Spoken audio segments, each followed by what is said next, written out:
Turning to another issue that is critical not just for the United States, but really for every democracy around the world. In the wake of intense criticism following the 2016 election, Facebook and Twitter now claim they are cracking down on foreign government propaganda and misinformation, deleting close to 1,000 accounts they say were created by agents operating on behalf of Russia and Iran. But how do social media platforms actually determine which are the counterfeit accounts and which are genuine expressions of divergent political views? Our reporter Levin-Waldman has some answers. Social media giants have begun a new content purge. This time, they say it's aimed at Russian and Iranian accounts, each accused of misleading behavior. Facebook deleted 650 accounts they claim were linked to the Iranian or Russian governments. Meanwhile, Twitter purged another 300 linked to Iran.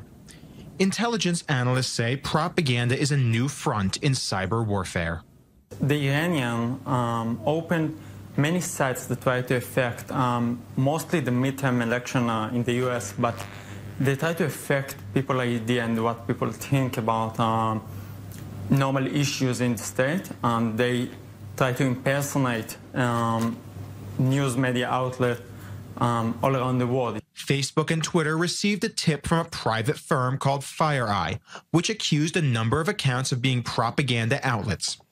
The companies conducted their own investigation, claiming the accounts posted in irregular ways not consistent with typical users. The word is inauthentic behavior. We can see people that behave like coordinate and try to spread issues, sites, or even malwares, even viruses around the world. Facebook has come under international scrutiny since the 2016 presidential elections, as critics allege that the platform has become a breeding ground for international propaganda and fake news and misinformation campaigns. CEO Mark Zuckerberg testified before Congress earlier this year about how data collection firms like Cambridge Analytica used user data to craft political messaging. Now, Zuckerberg says his company is working to control the flow of information before midterm congressional elections in the United States. Many of the accounts found and deleted date back to 2011, showing the war in the digital domain is nothing new. Levin-Waldman, I-24 News. Well, for more on this, let's go to Washington and speak with Dr. Megan Rice. She's a senior national security fellow at the R Street Institute. And Megan, certainly Facebook, Twitter wanted us all to know that they took down these hundreds of counterfeit accounts. But are they doing, even after the wake of the 2016 election, are there enough safeguards being put into place on platforms like Facebook and Twitter to prevent a repeat of what we saw a couple of years ago? I do actually believe that Facebook, Twitter, these social media giants are taking concerted efforts to make sure that what happened before cannot happen again without the government oversight. So they are going to be corresponding with the U.S. government, with the Israeli government, with Western governments, if they notice that these disinformation campaigns are happening, to make sure that the governments can inform the populaces and to be able to really fight back against some of these bad actors like Russia and Iran. Megan, that sort of part of the R Street Institute's stated mission is about limited government. But when we're talking about how to keep this kind of propaganda and disinformation in check, how much of it do you think should be up to these tech giants, and how much is up to governments to help them keep in check? So my goal and the goal of some of my colleagues at R Street is actually to have the social media giants do a lot of the work themselves.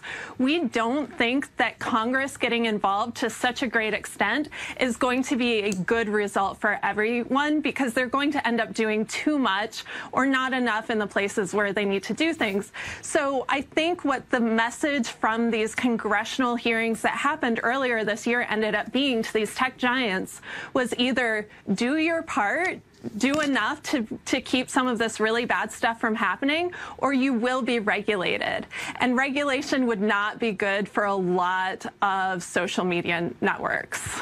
Megan, certainly there are, I would guess, First Amendment issues here. You don't want to see government restricting a free expression on these social media platforms.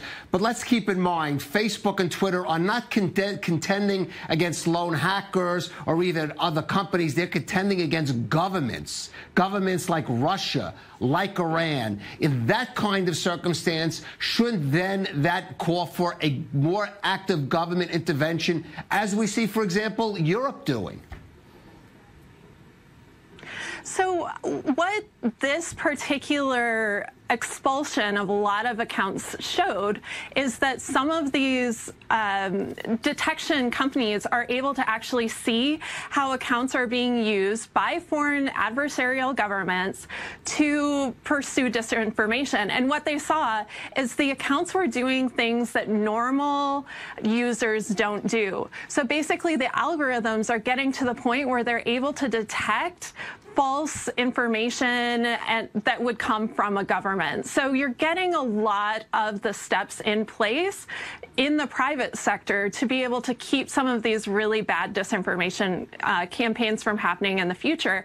And you're also seeing that they informed the public and the government when these things happened. So the government can push back. They can start sanctioning Russia even more, sanctioning Iran even more if they need to when they notice these disinformation campaigns happening. So those governments will have consequences if they do these things to Western governments. Megan, briefly, you mentioned consequences potentially that you're pushing for, at least against some of these tech giants, if they don't keep that kind of propaganda in check. But when we're talking about tech giants that are so powerful, they have so much money, and they're really interested in the bottom line at the end of the day, do you think that they can really be counted on to do the policing that you say should be their responsibility?